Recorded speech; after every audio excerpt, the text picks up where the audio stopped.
안녕하세요. 저는 이제 막 결혼을 한 30대 초반의 여자입니다.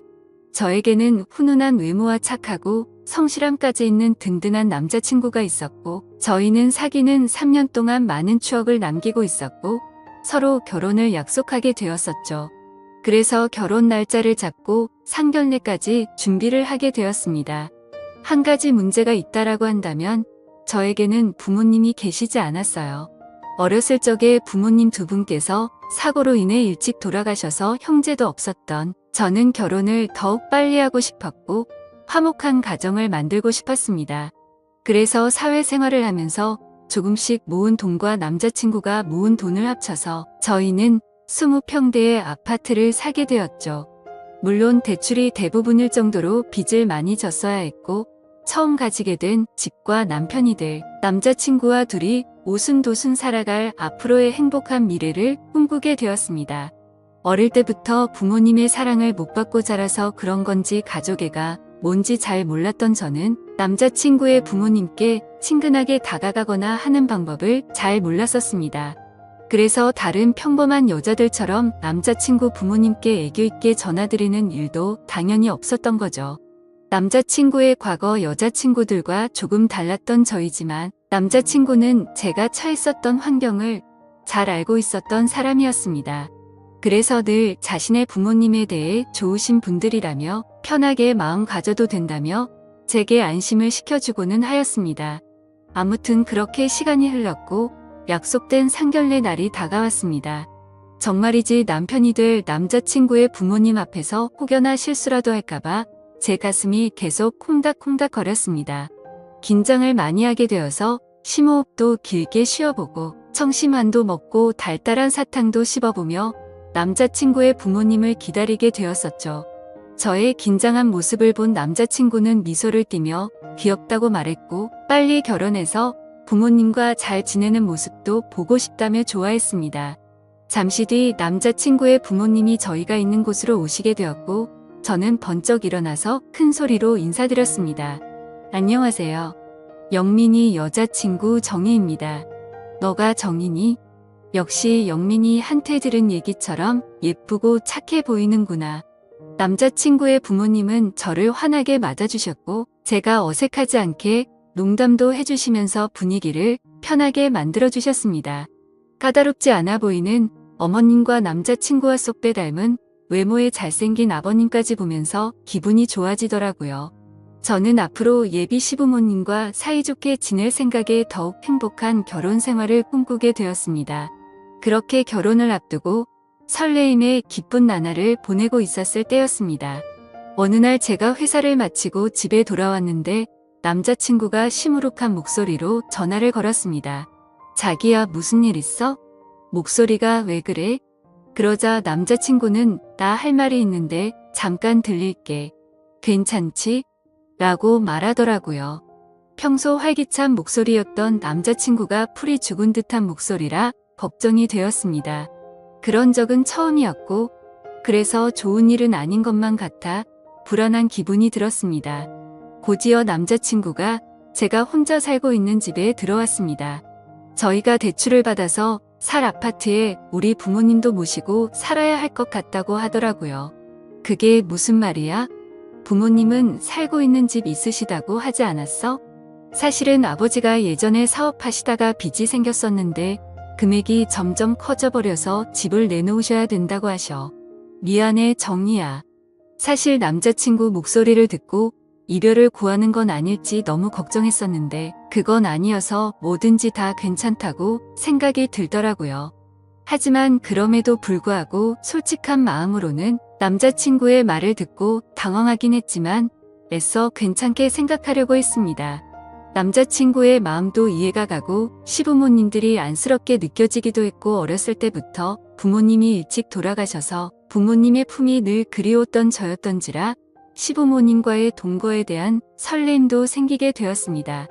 그래서 대답했죠. 응, 그래, 괜찮아. 시부모님들 좋으신 분들 같고 같이 살다 보면 편해지고 즐거운 날도 많겠지. 그러자 남자친구는 이해해줘서 정말 고맙다면서 최대한 빨리 독립을 할 수 있게 자신이 노력하겠다며 평생 행복하게 해준다고 말하더군요. 그렇게 이후 계절이 바뀌었고 저와 남자친구는 예정대로 결혼식을 올리게 되었습니다. 신혼여행을 다녀오고 시부모님과 함께 살 아파트도 들어가게 되었습니다. 제가 이사를 온 아파트는 방이 3개였지만 큰 평수가 아니라서 그런지 화장실은 하나인 집이었었죠. 그래서 조금 불편할 거라고 생각했지만 서로 순서를 지켜가며 볼일을 보니 금세 적응이 되어 가더라고요. 저는 남편보다 2시간 정도 퇴근이 빨랐었고 제조업 공장에 다니시는 시어머니는 남편과 비슷하게 퇴근을 하시고는 했습니다. 그런데 사업을 하시던 아버님은 그때 당시 사업이 망해서 그랬던 건지 건강이 많이 안 좋아져서 집에만 계신 지 오래된 상태이셨고 어머님만 일을 하고 다니셨던 사실을 제가 알게 되었습니다. 그래서 제가 퇴근을 하고 집에 들어오면 아버님이 거의 집안에 계셨습니다. 그러던 중 하루는 제가 퇴근하고 집에 왔는데 화장실이 너무 급해서 집에 오자마자 화장실로 들어갔었죠. 시원하게 볼일을 보고 밖에 나왔는데 그때 아버님이 방에서 거실로 나오시더라고요. 그래서 뒤늦게 인사를 드렸습니다. 잠시 후 저는 아버님께 저녁 식사를 준비해드리려고 나왔는데 아버님께서도 소파에 나와 계셨습니다. 남편과 시어머니는 밖에서 식사를 하고 오는 일이 잦아서 주로 저와 시아버님 단둘이서만 저녁을 먹는 일이 다반사였습니다.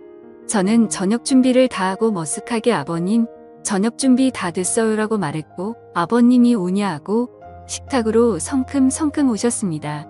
그런데 자세히 보니 아버님이 러닝 아래에 짧은 바지를 입고 오시더라고요. 저는 민망하고 당혹스러워서 눈을 어디다 둬야 할지 몰라 했습니다. 그런데 그 순간에도 저는 아버님의 상체를 보았는데 운동을 자주 하셔서 그런지 몸도 다부지고 좋으시더라고요. 어색한 기운이 돌기는 했지만 아버님과 저는 아무렇지 않게 식사를 마쳤고 저는 설거지를 하려고 그릇을 집어넣고 있었습니다. 그때 아버님이 정수기에 물을 뜨러 가시면서 제 뒤를 스쳐 지나가셨습니다. 남편과 닮아 얼굴도 잘생기셔서 그런 걸까요? 아버님과 가까워지는 게 저도 모르게 두근두근 거려서 기분이 묘하더라고요. 얼마 전 남편이 말하기를 아버님께서 사업도 하셨었지만 그 핑계로 어머님을 놔두고 여러 여자를 만나고 다니셨다는 말이 문득 생각났습니다. 얼굴뿐만 아니라 몸도 멋지신 아버님을 보니 그 여자분들이 아버님께 목을 메었다는 게 이해가 되었고 저도 모르게 아버님이 더욱 매혹적이게 느껴졌습니다. 하지만 일부러 그런 게 아니실 텐데 저만 쓸데없는 생각을 하는 것 같아 제 자신을 보며 순간 부끄러운 마음이 들더라고요. 아무튼 그래서 억지로 다른 생각을 하면서 설거지를 하고 있었는데 그때 저의 뒤로 아버님이 오셨습니다. 회사 다녀와서 힘들 텐데 매번 식사에 설거지까지 하느라 힘들겠구나. 오늘은 내가 도와줄게 하고 본인이 설거지를 하신다고 말하셨습니다. 저는 괜찮다 하며 돌아서서 설거지를 하려고 하는데 자꾸 가까워지니까 기분이 묘해졌습니다. 순간 저희 둘은 눈이 마주쳤고 정적이 흐른 후 말도 안 되는 실수를 저지르고야 말았죠. 아버님은 다부진 몸처럼 과격한 남자였습니다. 정말 누가 봐도 욕을 할 거란 걸 잘 알지만 정신이 나갔던 건지 그 순간만큼 마음이 이끄는 대로 사고를 치고야 말았습니다. 폭풍 같은 시간이 지나가고 서로가 민망해져서 평소 때처럼 각자의 방으로 들어가 버렸습니다. 다음날 아버님이 제 눈을 잘 마주치지 않으시더라고요. 저도 다음날 머쓱한 표정으로 아버님과 인사를 나누게 되었죠. 앞으로 둘이 있어야 하는 시간이 많은데 저희 둘은 어떻게 되는 걸까요? 남편과 시어머님에게 죄를 짓는 기분에 머리로는 안 된다고 하지만 마음은 요동치는 게 정말 머리가 복잡하네요. 저는 어떻게 해야 될까요? 이미 물은 엎질러져 버렸고 아버님께 예전처럼 다시 돌아가자고 먼저 말하는 게 좋을까요? 이성과 본능 둘 중 무엇을 따라가는 게 맞는 건지 모르겠네요. 좋은 답변을 남겨주시면 감사하겠습니다. 오늘의 사연 여기까지입니다. 지금까지 읽어주신 모든 분들 감사합니다. 모두 행복한 하루 되세요. 감사합니다.